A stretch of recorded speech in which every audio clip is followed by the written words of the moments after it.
ISL 11-ാം സീസണിന് September 13-ന് kick off ആകും. മുംബൈ സിറ്റിയും മോഹൻ ബഗാനും തമ്മിലാണ് ഉദ്ഘാടന മത്സരം.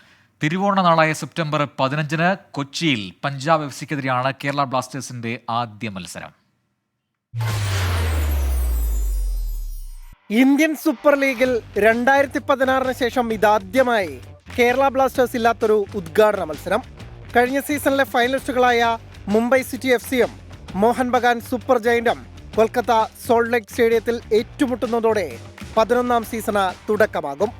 മലയാളികൾക്ക് ഓണസമ്മാനമായി കേരള ബ്ലാസ്റ്റേഴ്സിന്റെ ആദ്യ മത്സരം തിരുവോണ നാളിൽ സെപ്റ്റംബർ 15-ന് കൊച്ചിയിൽ പഞ്ചാബ് എഫ്സിയാണ് മഞ്ഞപ്പടയുടെ ആദ്യ എതിരാളികൾ. രണ്ടാം മത്സരത്തിൽ 22-ന് ഈസ്റ്റ് ബംഗാളിനെയും നേരിടും. ആദ്യ എവേ മത്സരം 29-ന് നോർത്ത് ഈസ്റ്റ് യുണൈറ്റഡിനെതിരെ. ചിരവൈരികളായ ബംഗളൂരു എഫ്സിക്കെതിരായ ആദ്യ റൗണ്ട് മത്സരം ഡിസംബർ 7-ന് ശ്രീകണ്ഠീരവ സ്റ്റേഡിയത്തിലും നടക്കും. ഡിസംബർ 30 വരെയുള്ള മത്സരക്രമമാണ് നിലവിൽ പുറത്തുവിട്ടിരിക്കുന്നത്. മുഹമ്മദൻ സെസ്സി കൂടി എത്തിയതോടെ ഇത്തവണ ആകെ 13 ടീമുകളാണ് ലീഗിലുള്ളത്. Sports desk 24.